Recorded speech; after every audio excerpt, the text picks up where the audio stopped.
Hi everyone, welcome back. Tata Tiago EV. നമുക്കറിയാം, ഇപ്പോൾ EVയുടെ കാലമാണ്. റോഡുകളിലൊക്കെ കൂടുതൽ കണ്ടുവരുന്ന ഒരു ഹാച്ച് ബാക്ക് EV ആണ് ടാറ്റ ടിയാഗോ എന്ന് പറയുന്നത്. ടിയാഗോയിൽ നോക്കിക്കഴിഞ്ഞാൽ നമുക്ക് ടാറ്റയുടെ സ്പെഷ്യാലിറ്റി നമുക്കറിയാം. നല്ല സേഫ്റ്റി ഉള്ള ബോഡിയാണ് ടാറ്റയ്ക്കുള്ളത്. 4 സ്റ്റാർ NCAP സേഫ്റ്റി റേറ്റിംഗ് ഉള്ള വാഹനമാണ് ടാറ്റ ടിയാഗോയുടെ EV എന്ന് പറയുന്ന കാറ്.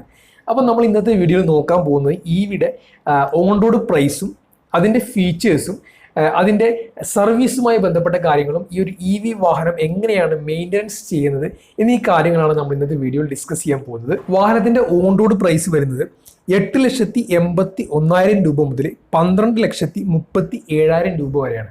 അപ്പോൾ നമുക്കറിയാം, ഒരു EV വെഹിക്കിൾ ആകുമ്പോൾ ഒരു കസ്റ്റമേഴ്സിനുള്ള അഡ്വാൻറ്റേജ് എന്ന് പറയുന്നത് ഫ്യൂവൽ ചാർജ് താരതമ്യേന കൂടിയ ഈ അവസ്ഥയിൽ ആ ഒരു കാര്യം നമുക്ക് നോക്കേണ്ട ആവശ്യമില്ല. പെട്രോൾ പമ്പുകളിൽ നമുക്ക് കയറേണ്ട ആവശ്യമില്ല. ചാർജ് ചെയ്യാം, കയറാം, അങ്ങനെയല്ല ഉദ്ദേശിച്ചത്. ഇന്ധനം നമുക്ക് യൂസ് ചെയ്യേണ്ട ആവശ്യമില്ല. അതുപോലെ തന്നെ നമുക്ക് സീറോ ടെയിൽ പൈപ്പ് എമിഷനാണ്. എമിഷൻ മലിനീകരണം 1% പോലും ഇല്ല എന്ന് നിലവിൽ പറയാം. ഭാവിയിൽ ആ കാര്യമല്ല വരാൻ പോകുന്നത്, അത് വേറൊരു വശം. അപ്പോൾ ഈ കാര്യങ്ങൾ വെച്ച് നോക്കുമ്പോൾ നമുക്ക് EV ഒരു പ്രാക്ടിക്കൽ വെഹിക്കിളാണ്. ആർക്കൊക്കെയാണ് ഈ ഒരു വാഹനം സ്യൂട്ടബിൾ ആകുക എന്ന് ചോദിച്ചു കഴിഞ്ഞാൽ, നമുക്കൊരു ഓരോ ദിവസവും ഒരു പെർട്ടിക്കുലർ കിലോമീറ്റർ ഈ വാഹനം പറയുന്ന ആ റേഞ്ചിൻ്റെ ഉള്ളിൽ നമുക്ക് ട്രാവൽ ചെയ്യാൻ പറ്റുന്നൊരു സാഹചര്യമാണെങ്കിൽ നമുക്ക് ഈ ഒരു വണ്ടി അഫോർഡബിൾ ആണ്. അതുപോലെ തന്നെ EV ആകുമ്പോൾ അതിൻ്റെ സ്പെഷ്യാലിറ്റി എന്ന് പറഞ്ഞാൽ നമ്മൾക്ക് പെട്രോൾ വണ്ടിയും അതുപോലെ തന്നെ നാച്ചുറലി ആസ്പിറേറ്ററി എഞ്ചിനായ പെട്രോൾ, ഡീസൽ തുടങ്ങിയ വാഹനങ്ങളുടെ ഒരു മെക്കാനിസം പോലെയല്ല ഈ വാഹനം.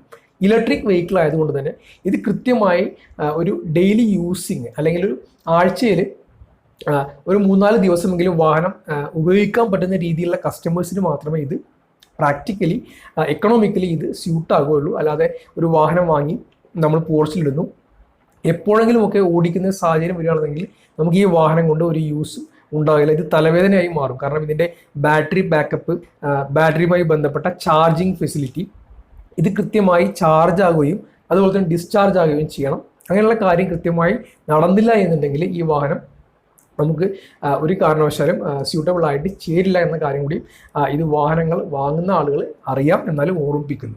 അപ്പോൾ ഈ ഒരു വാഹനം 4 വേരിയൻറ്റിലാണ് നമുക്ക് വരുന്നത്. 2 വേരിയൻറ്റ് മീഡിയം റേഞ്ചിലുള്ള ബാറ്ററി പാക്കപ്പ് ഉള്ള വാഹനം, അതുപോലെ തന്നെ 2 വേരിയൻറ്റ് ലോങ് റേഞ്ചിലുള്ള ബാറ്ററി പാക്കപ്പ് ഉള്ള വാഹനമാണ്. അപ്പോൾ നമുക്ക് ഇതിൽ വരുന്ന മോട്ടർ ടൈപ്പ് എന്ന് പറയുന്നത് പെർമനന്റ് മാഗ്നറ്റ് സിങ്ക്രോണസ് മോട്ടറാണ് വാഹനത്തിൽ ഉപയോഗിച്ചിരിക്കുന്നത്. അപ്പോൾ മീഡിയം റേഞ്ചിൻ്റെ ഡീറ്റെയിൽസ് നോക്കിക്കഴിഞ്ഞാൽ ഇലക്ട്രിക് മോട്ടോർ പവർ 45 കിലോവാട്ടാണ് നമുക്കിതിൽ വരുന്ന ആ ഒരു പവർ എന്ന് പറയുന്നത്. അതിൻ്റെ ടോർക്ക് വരുന്നത് 110 ന്യൂട്ടൺ മീറ്ററാണ് ടോർക്ക് വരുന്നത്. മൾട്ടി ഡ്രൈവ് മോഡുകൾ കൊടുത്തിട്ടുണ്ട്. സിറ്റിയും അതുപോലെ സ്പോർട്സ് തുടങ്ങിയ മോഡ് ഇതിൽ അവൈലബിൾ ആണ്. ബാറ്ററി പാക്കപ്പ് വരുന്നത് 19.2 കിലോ വാട്ട് ഹവറിൻ്റെ ബാറ്ററി പാക്കാണ് കൊടുത്തിട്ടുള്ളത്. തെർമൽ മാനേജ്മെൻറ്റ് സിസ്റ്റം വരുന്നത് ലിക്വിഡ് കൂളിംഗ് സിസ്റ്റമാണ് വാഹനത്തിൻ്റെ ഹീറ്റ് കൺട്രോൾ ചെയ്യുന്ന ഒരു മെക്കാനിസമായിട്ട് വരുന്നത്. അതുപോലെ തന്നെ ആക്സിലറേഷൻ 0 to 60 കിലോമീറ്റർ വരുന്നത് 6.2 സെക്കൻഡിലാണ് വാഹനം ക്വിക്കായിട്ട് ആക്സിലറേഷൻ ചെയ്യുന്ന ഒരു സിസ്റ്റമാണ് വരുന്നത്. എമിഷൻ നമുക്ക് ഇല്ല ഈ ഒരു വാഹനത്തിൽ. നിലവിൽ എമിഷൻ ഒന്നും അവൈലബിൾ ഇല്ല. കാരണം ഇലക്ട്രിക് വാഹനമാണ്. അവിടെ ഒരു സ്മോക്കിൻ്റെ ആവശ്യമോ അല്ലെങ്കിൽ സാധാരണ ഒരു പെട്രോൾ എഞ്ചിനോ ഡീസൽ എഞ്ചിനോ കംപ്രഷൻ ചെയ്ത് അതിൻ്റെ എക്സോസ്റ്റ് ഗ്യാസ് ടെയിൽ പൈപ്പിലൂടെ പോകുന്ന ഒരു സംവിധാനം ഇതിനില്ല. ഇതിൻ്റെ എമിഷൻ 0 ആണ്. അപ്പോൾ അടുത്ത 2 വേരിയൻ്റ് ആയിട്ടുള്ള ലോങ് റേഞ്ച് വെഹിക്കിളിൽ വരുന്ന മോട്ടറിൻ്റെ പവർ എന്ന് പറയുന്നത് 55 കിലോ വാട്ടാണ്. അതുപോലെ തന്നെ ടോർക്ക് 114 ന്യൂട്ടൺ മീറ്ററാണ്. കുറച്ചും കൂടി സ്പെക്ക് വൈസ് കൂടുതലാണ്. മൾട്ടി ഡ്രൈവ് മോഡുകൾ നേരത്തെ പറഞ്ഞ പോലെ തന്നെ സിറ്റി ഉണ്ട്, സ്പോർട്സ് മോഡും നമുക്ക് ഇതിൽ അവൈലബിൾ ആണ്. ബാറ്ററി പാക്ക് വരുന്നത് 24 കിലോ വാട്ട് ഹവറിൻ്റെ ബാറ്ററിയാണ് വരുന്നത്. ലിക്വിഡ് കൂളിംഗ് സിസ്റ്റമാണ് ഈ ഒരു വാഹനത്തിൻ്റെ എഞ്ചിൻ്റെ തെർമൽ സിസ്റ്റം കൺട്രോൾ ചെയ്യുന്നത്. അതുപോലെ തന്നെ ആക്സിലറേഷൻ 0 to 60 കയറാൻ വേണ്ടിയിട്ട് 5.7 സെക്കൻഡാണ് ടൈം പറയുന്നത് ഈ ഒരു എഞ്ചിൻ്റെ സ്പെസിഫിക്കേഷൻ വെച്ച് നോക്കുമ്പോൾ. ഈ ഒരു വാഹനത്തിൻ്റെ പ്രധാനപ്പെട്ട ഒരു ഫീച്ചറായിട്ട് നമുക്ക് പറയാൻ കഴിയുന്നത് സ്മാർട്ട് റീജനറേറ്റീവ് ബ്രേക്കിംഗ് സിസ്റ്റമാണ്. ഇത് ആക്ച്വലി എങ്ങനെയാണ് വർക്ക് ചെയ്യുന്നത്? നമ്മൾ ബ്രേക്ക് അപ്ലൈ ചെയ്യുന്ന സമയത്ത് ഉണ്ടാകുന്ന കൈനറ്റിക് എനർജി ഇലക്ട്രിക് എനർജി ആയിട്ട് വീണ്ടും ബാറ്ററിയിലേക്ക് സ്റ്റോർ ചെയ്യുന്ന ഒരു മെക്കാനിസമാണ് സ്മാർട്ട് റീജനറേറ്റീവ് ബ്രേക്കിംഗ് എന്ന് പറയുന്ന സിസ്റ്റം. അത് ഈ ഒരു വാഹനത്തിൽ അവൈലബിൾ ആണ്. അതുപോലെ തന്നെ വാഹനത്തിൻ്റെ ട്രാൻസ്മിഷൻ ഫുള്ളി ഓട്ടോമാറ്റിക് ഡ്രൈവ് ആണ്. അത് പ്രത്യേകിച്ച് എടുത്തു പറയേണ്ട ആവശ്യമില്ല. EV വെഹിക്കിളാണ്. ഫുള്ളി ഓട്ടോമാറ്റിക് ട്രാൻസ്മിഷൻ ഉള്ള ഒരു വെഹിക്കിളാണ് ഈ ഒരു ടാറ്റ EV എന്ന് പറയുന്നത്. നമുക്ക് വാഹനത്തിൻ്റെ ഡയമെൻഷൻസ് നോക്കിക്കഴിഞ്ഞാൽ ലെങ്ത്ത് 3769 മില്ലിമീറ്ററും വിഡ്ത്ത് 1677 മില്ലിമീറ്ററും വാഹനത്തിൻ്റെ ഹൈറ്റ് വരുന്നത് 1536 മില്ലിമീറ്ററുമാണ്. വീൽ ബേസ് വരുന്നത് 2400 mm. ബൂട്ട് സ്പേസ് നമുക്ക് 240 ലിറ്റർ ബൂട്ട് സ്പേസ് നമുക്ക് ഈ വാഹനത്തിൽ അവൈലബിൾ ആണ്. അപ്പോൾ മാക്സിമം കുഴപ്പമില്ലാത്ത ഒരു ബൂട്ട് സ്പേസ് ഉണ്ട്. വാഹനത്തിൻ്റെ അടിയിൽ വരുന്ന ഭാഗം മാക്സിമം ഓൾമോസ്റ്റ് എല്ലാ ഭാഗവും ബാറ്ററി പാക്കായിട്ട് കവറായിട്ടുണ്ടാവും. ആ ഒരു കാര്യം കൂടി എല്ലാവർക്കും അറിയാമെന്ന് പ്രതീക്ഷിക്കുന്നു. അവിടെയാണ് നമ്മൾ ബാറ്ററിയുടെ സ്റ്റോറേജ് കപ്പാസിറ്റി മൊത്തമായിട്ട് വരുന്നത്. സ്റ്റിയറിംഗ് മെക്കാനിസത്തിലേക്ക് വന്നു കഴിഞ്ഞാൽ ഇലക്ട്രിക്കലി പവർ അസിസ്റ്റഡ് സ്റ്റിയറിംഗ് ആണ്. അതിൻ്റെ ടേണിംഗ് റേഡിയസ് എന്ന് പറയുന്നത് 5.1 മീറ്റർ ആണ്. ബ്രേക്ക് നമ്മൾ സാധാരണ പോലെ തന്നെ ഫ്രണ്ടിൽ ഡിസ്കും റിയറിൽ ഡ്രം മെക്കാനിസമാണ്. സസ്പെൻഷൻ ഫ്രണ്ടിൽ വരുന്നത് independent lower wishbone McPherson dual path strut ടൈപ്പാണ് വരുന്നത്. റിയറിൽ നോക്കിക്കഴിഞ്ഞാൽ twist beam with coil spring mounted ടൈപ്പാണ് വരുന്നത്. അതിൽ ഹൈഡ്രോളിക് വരുന്നുണ്ട്. അതുപോലെ തന്നെ ഷോക്ക് അബ്സോർബറും ആ ഒരു സെറ്റപ്പിൽ അറേഞ്ച്മെൻറ്റിൽ വരുന്നുണ്ട്. വീലിൻ്റെ ടൈപ്പ് 14 ഇഞ്ചിൻ്റെ റേഡിയസ് ഉള്ള വീലുകളാണ് വരുന്നത് ഈ ഒരു വാഹനത്തിൻ്റെ. ബാറ്ററിയുടെ ചാർജിങ്ങുമായി ബന്ധപ്പെട്ട കാര്യങ്ങൾ നോക്കിക്കഴിഞ്ഞാൽ ഫുള്ളി ചാർജ്ഡ് ആകാൻ വേണ്ടിയിട്ട് എത്ര ടൈം എടുക്കും നോക്കിക്കഴിഞ്ഞാൽ 15 ആംസിൻ്റെ പ്ലഗിലാണെന്നുണ്ടെങ്കിൽ നമുക്ക് മീഡിയം റേഞ്ചുള്ള വാഹനം 6.9 ഹവേഴ്സ് ടൈം എടുക്കും. അതുപോലെ തന്നെ അത് ലോങ് റേഞ്ചിലേക്ക് പോയി കഴിഞ്ഞാൽ 8.7 ഹവേഴ്സ് ആണ് എടുക്കുന്ന സമയം എന്ന് പറയുന്നത്. നമ്മൾ AC ഹോം വാൾ ബോക്സ് ചാർജർ ആണെന്നെങ്കിൽ അത് 6.9 അതുപോലെ തന്നെ 8.7 സെയിം ഒരു ടൈം ഡ്യൂറേഷൻ എടുക്കുന്നത്. അതിൽ നമുക്ക് AC ഫാസ്റ്റ് ചാർജർ 7.2 കിലോ വാട്ടിൻ്റെ AC ഫാസ്റ്റ് ചാർജർ ആണെന്നുണ്ടെങ്കിൽ എസ്റ്റിമേറ്റഡ് റെഗുലർ ടൈം എന്ന് പറയുന്നത് ചാർജിങ് ടൈം എന്ന് പറയുന്നത് മീഡിയം റേഞ്ചിന് 2.6 ഹവേഴ്സും ലോങ് റേഞ്ചിന് 3.6 ഹവേഴ്സുമാണ്. ഇനി ഇതിൽ കുറച്ച് അഡ്വാൻറ്റേജ് ആയിട്ട് പറയുന്നത് fast charging for DC fast charger. DC fast charger ഉപയോഗിക്കുകയാണെങ്കിൽ മീഡിയം റേഞ്ചിന് 58 മിനിറ്റ് കൊണ്ട്, അതായത് 1 മണിക്കൂറിൻ്റെ ഉള്ളിൽ നമുക്ക് 0 to 100 ഫുള്ളി ചാർജ് ആകും എന്ന് പറഞ്ഞത് 10 to 100 ഫുള്ളി ചാർജ് ആകും എന്നാണ് പറയുന്നത്. 10% മുതൽ 80% വരെ നമുക്ക് DC ഫാസ്റ്റ് ചാർജർ ഉപയോഗിച്ച് കഴിഞ്ഞാൽ മീഡിയം റേഞ്ചിന് 1 മണിക്കൂർ താഴെയും അതുപോലെ തന്നെ ലോങ് റേഞ്ചിനും 1 മണിക്കൂറിനുള്ളിൽ താഴെ 58 മിനിറ്റാണ് നമുക്ക് ഈ ഒരു വാഹനം ബാറ്ററി ഫുള്ളി ചാർജ് ആകാൻ എടുക്കുന്ന ഒരു ടൈം എന്ന് പറയുന്നത്. ഇതിൽ പ്രധാനപ്പെട്ട കാര്യം ബാറ്ററിയുടെ വാറണ്ടിയാണ്. വാറണ്ടി നമുക്ക് 8 വർഷം അല്ലെങ്കിൽ 1,60,000 കിലോമീറ്ററാണ്.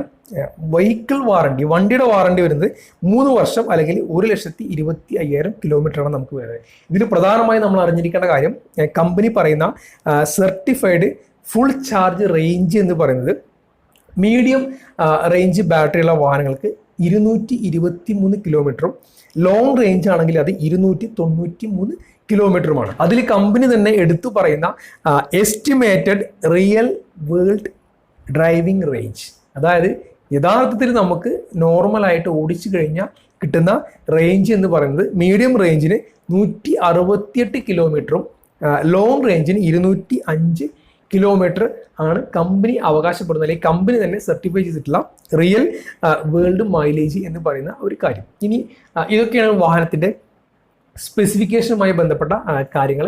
ഇനി നമുക്ക് ഇതിൽ ശ്രദ്ധിക്കേണ്ട കാര്യം, ഈ ഒരു വാഹനത്തിൽ നമുക്ക് എന്തൊക്കെ കാര്യങ്ങൾ ശ്രദ്ധിക്കണം, ഇതിൻ്റെ മെയിൻ്റനൻസുമായി ബന്ധപ്പെട്ട കാര്യങ്ങൾ അല്ലെങ്കിൽ സർവീസുമായി ബന്ധപ്പെട്ട് നമ്മൾ എന്തൊക്കെ കാര്യങ്ങളാണ് നമ്മുടെ ശ്രദ്ധയിൽ കൊണ്ടുവരേണ്ടത് എന്നാണ്. നമ്മൾ ആർക്കൊക്കെയാണ് EV വെഹിക്കിൾ സ്യൂട്ടബിൾ ആകുക എന്നുള്ളത് ഓൾറെഡി പറഞ്ഞു കഴിഞ്ഞു.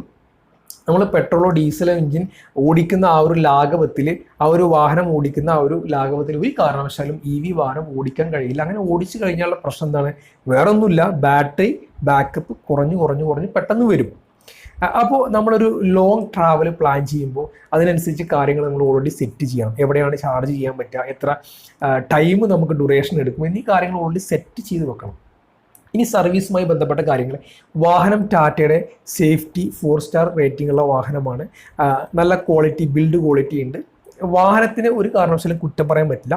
പക്ഷേ ഒരു ഇഷ്യൂ വന്നു കഴിഞ്ഞാൽ അത് റിസോൾവ് ചെയ്യുന്ന കാര്യത്തിൽ സർവീസ് സെൻ്ററുകൾ നമുക്ക് ടൈം എടുക്കും.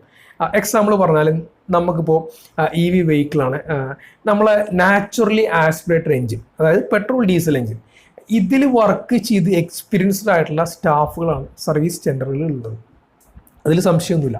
പക്ഷേ EVയുമായി ബന്ധപ്പെട്ട കാര്യങ്ങൾ, എക്സാമ്പിൾ പറഞ്ഞാൽ ഇപ്പോൾ നമ്മളെ പെട്രോൾ ഡീസൽ എഞ്ചിനുള്ള electronic power steering system, suspension system, braking system, അങ്ങനെയുള്ള കാര്യങ്ങൾ ഈ ഒരു EV വാഹനത്തിലുണ്ട്. പക്ഷെ അതിനപ്പുറത്തേക്ക് ഇതിൻ്റെ ബാറ്ററി പാക്കപ്പ്, നമ്മൾ സാധാരണ ബാറ്ററി അല്ലല്ലോ, ബാറ്ററി പാക്കപ്പ് ഇത്ര കിലോ വാട്ടുള്ള ബാറ്ററി സെറ്റപ്പ് അല്ലേ, അതുപോലെ തന്നെ അതിൻ്റെ തെർമൽ സിസ്റ്റം, അതിൻ്റെ കൂളിംഗ് സിസ്റ്റം, അതുപോലെ വാഹനത്തിൻ്റെ മോട്ടോർ സെറ്റപ്പ്, ഇതൊക്കെ എൻ്റയർലി ഡിഫറെൻ്റ് ആണ്. ഇത് മേജറായിട്ട് ഒരു ഇഷ്യൂ വന്നു കഴിഞ്ഞാൽ ഒരു സർവീസ് സെൻറ്ററിൽ പെട്ടെന്ന് ക്വിക്കായിട്ട് നമുക്ക് റിസോൾവ് ചെയ്ത് കിട്ടില്ല. എക്സാമ്പിൾ പറഞ്ഞു കഴിഞ്ഞാൽ നമുക്ക് ചാർജിങ്ങുമായിട്ട് ഒരു ഇഷ്യൂ വന്നു, ബാറ്ററി പെട്ടെന്ന് ഡ്രെയിൻ ആയി പോകുന്നൊരു ഇഷ്യൂ വന്നു കഴിഞ്ഞാൽ നമ്മൾ സ്വാഭാവികമായിട്ട് എവിടെയാണ് പോകുന്നത്? സർവീസ് സെൻറ്ററിൽ പോകുന്നു. സർവീസ് സെൻറ്ററിൽ പോയി കഴിഞ്ഞാൽ ടെക്നീഷ്യന്മാർ അത് സ്കാൻ ചെയ്ത് നമ്മളെ സ്കാനിങ് ടൂളുകൾ ഉപയോഗിച്ച്, OBD സ്കാനിങ് എക്യുപ്മെൻറ്റ്സ് ഉപയോഗിച്ച്, ഓൺ ബോർഡ് ഡയഗ്നോസ്റ്റിക് സിസ്റ്റം ഉപയോഗിച്ച്, അല്ലെങ്കിൽ സോഫ്റ്റ്വെയർസോ സ്കാനിങ് ഡിവൈസുകളോ ലാപ്ടോപ്പുകളോ കാര്യങ്ങളൊക്കെ ഉപയോഗിച്ച് അവർ സ്കാൻ ചെയ്ത് ഒരു പരിധി വരെ അതിൻ്റെ ഇഷ്യൂസ് കണ്ടെത്തി കഴിഞ്ഞാൽ, അല്ലെങ്കിൽ അത് സോൾവ് ചെയ്യുന്നത് ചിലപ്പോൾ ടൈം എടുക്കും. കാരണം അവർക്ക് കണ്ടുപിടിക്കാൻ പറ്റാത്ത ഒരു ഇഷ്യൂ ആണെന്നുണ്ടെങ്കിൽ ടാറ്റയുടെ ഓരോ സോണിലുള്ള സീനിയർ ടെക്നീഷ്യന്മാർ സർവീസ് സെൻറ്ററിൽ വരേണ്ട വരും. അവർ വന്ന് കാര്യങ്ങൾ പഠിച്ച് ചെക്ക് ചെയ്ത് അത് റീപ്ലേസ്മെൻ്റ് ഉള്ള സാധനമാണെങ്കിൽ അങ്ങനെ, അത് റിപ്പയറിംഗ് ആണെങ്കിൽ അങ്ങനെ എന്നീ കാര്യങ്ങളൊക്കെ ഡിസൈഡ് ചെയ്ത് വണ്ടി പുറത്തിറങ്ങുന്നത്, ഇറങ്ങാൻ ഒരു ടൈം എടുക്കും, ദിവസങ്ങളെടുക്കും, മാസങ്ങളെടുക്കും. അപ്പോൾ ഇത്രയും കാലം വണ്ടി സേഫായിട്ട് സർവീസ് സെൻറ്ററിൽ ഇരിക്കുന്നത് എവിടെയെങ്കിലും ഇരിക്കുന്നുണ്ടാവും. പക്ഷേ ഭൂരിഭാഗം എടുത്ത് നോക്കിക്കഴിഞ്ഞാൽ ഇത് പൊടി പിടിച്ച് കിടക്കും, ഏതെങ്കിലും മുക്കിൽ കൊണ്ടിടും, ഡ്രെയിൻ, പിന്നെ ബാറ്ററി ഉള്ള ബാറ്ററിയും ഡ്രെയിൻ ആവും, കൃത്യമായി ചാർജ് ആവില്ല, ചാർജ് ചെയ്ത് കീപ്പ് ചെയ്യില്ല, റെസ്റ്റ് കയറും, പൊടി കരിക്കും, വെള്ളം കയറും, അങ്ങനെയുള്ള പല കാര്യങ്ങളും സംഭവിച്ചതിൻ്റെ കാര്യങ്ങൾ നമുക്ക് ഹിസ്റ്ററി നോക്കിയാൽ മനസ്സിലാവും. അപ്പോൾ ഈ ഒരു വാഹനം വാങ്ങാൻ പോകുമ്പോൾ നിങ്ങളൊരു മനസ്സമാധാനം ആഗ്രഹിക്കുന്ന ആളാണെന്നുണ്ടെങ്കിൽ ഇത് വാങ്ങാൻ പോകുമ്പോൾ ഇതൊക്കെ ചിന്തിക്കണം. ഞാനൊരു വണ്ടി എടുത്തു, നാളെ ഒരു ഇഷ്യൂ വരും, എൻ്റെ വണ്ടി ഇവിടെ ഒരു മാസം അല്ലെങ്കിൽ 1.5 മാസം അല്ലെങ്കിൽ ഇത്ര ദിവസം ഹോൾഡ് ആകും, ആ സമയത്ത് ഞാൻ EMI അടയ്ക്കണം, എനിക്ക് പോകാൻ വേറെ വണ്ടിയില്ല എന്നീ കാര്യങ്ങളൊക്കെ ചിന്തിച്ചിട്ട് നിങ്ങൾക്ക് കംഫർട്ടാണെന്നുണ്ടെങ്കിൽ മാത്രം ഈ ഒരു സാധനം വാങ്ങാവൂ എന്ന കാര്യം കൂടി ഓർമ്മിപ്പിക്കുന്നു. അതുപോലെ തന്നെ വാഹനത്തിൻ്റെ ബാറ്ററി പാക്കപ്പിന് അത്യാവശ്യം നല്ല എമൗണ്ട് പ്രൈസ് വരുന്നുണ്ട്. അപ്പോൾ നമുക്കൊരു പെർട്ടിക്കുലർ ഇയേഴ്സ് കഴിഞ്ഞാൽ, വർഷം കഴിഞ്ഞാൽ നമുക്ക് ഈ വാഹനം എന്താ ചെയ്യുക? റീസെയിൽ സെക്കൻഡ് ഹാൻഡ് മാർക്കറ്റിൽ പോകുക, ബാറ്ററി മാറ്റി വെക്കണം, അങ്ങനെയുള്ള എല്ലാ കാര്യങ്ങളും പ്ലാൻ ചെയ്ത് നിങ്ങളുടെ ആ ഒരു എമൗണ്ട്, ആ ഒരു ഫണ്ടിലേക്ക് ഈ പ്ലാനിങ്ങും കാര്യങ്ങളും എത്തിയാൽ മാത്രമേ നമുക്ക് ഈ ഒരു വാഹനം എടുത്ത് ഉപയോഗിക്കാൻ പറ്റൂ. നിലവിലെ സാഹചര്യത്തിൻ്റെ കാര്യം പറയുന്നത്, ഭാവിയിൽ ഇതിൻ്റെ ബാറ്ററിയിൽ അപ്ഡേഷൻ വരാം, റേഞ്ച് കൂടുതൽ കിട്ടുന്ന അല്ലെങ്കിൽ ലൈഫ് കുറച്ചുകൂടി കിട്ടുന്ന രീതിയിലുള്ള സെറ്റപ്പ് വന്നു കഴിഞ്ഞാൽ നമുക്ക് അതിലേക്ക് മാറുന്നൊരു പ്രയാസമില്ല. പക്ഷേ ഇപ്പോൾ ഞാൻ ഈ പറഞ്ഞ കാര്യങ്ങൾ, ബാറ്ററിയുടെ പ്രൈസ്, നമുക്കൊരു ഇഷ്യൂ വന്നു കഴിഞ്ഞാൽ എല്ലാ വാഹനങ്ങൾക്കും ഇഷ്യൂ വരും എന്നല്ല പറഞ്ഞത്. പക്ഷെ അങ്ങനെ ഒരു പ്രശ്നം വന്നു കഴിഞ്ഞാൽ നമ്മൾ അതിനെടുക്കുന്ന ഒരു ടൈം, അതിൻ്റെ ഒരു മാനസിക സംഘർഷം എന്നീ കാര്യങ്ങൾ നമുക്ക് താങ്ങാൻ പറ്റുകയാണെന്നുണ്ടെങ്കിൽ വളരെ ബെറ്റർ ചോയ്സാണ് ഈ വണ്ടി. പിന്നെ ഫസ്റ്റ് സൂചിപ്പിച്ച പോലെ നമുക്കൊരു ദിവസം ഇത്ര കിലോമീറ്റർ നമ്മൾ ഓഫീസിലേക്കോ അല്ലെങ്കിൽ ജോലി സ്ഥലത്തേക്കോ വേറെ എവിടേക്കോ നമ്മൾ ട്രാവൽ ചെയ്യേണ്ട ആളാണെന്നുണ്ടെങ്കിൽ it is better choice for you എന്ന കാര്യം കൂടി ഞാൻ ഓർമ്മിപ്പിക്കുന്നു. അതുകൂടാതെ ഈ ഒരു പ്രൈസ് റേഞ്ചിൽ നമുക്ക് ഇപ്പോൾ നിലവിൽ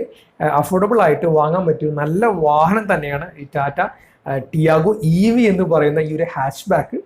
ബാക്കി ഞാൻ പറഞ്ഞ കാര്യങ്ങളൊക്കെ പരിഗണിച്ചുകൊണ്ട് നല്ലപോലെ പ്ലാൻ ചെയ്ത് മാത്രം ഒരു EV വെഹിക്കിൾ എടുക്കുക എന്നുള്ളതാണ് ഒരു സജഷനായിട്ട് നിങ്ങളോട് പറയാനുള്ളത്. മാക്സിമം വണ്ടി ഉപയോഗിച്ച കസ്റ്റമേഴ്സുമായിട്ട് ഫീഡ്ബാക്ക് എടുത്തിട്ട് മാത്രം ഈ ഒരു വാഹനം വാങ്ങുക.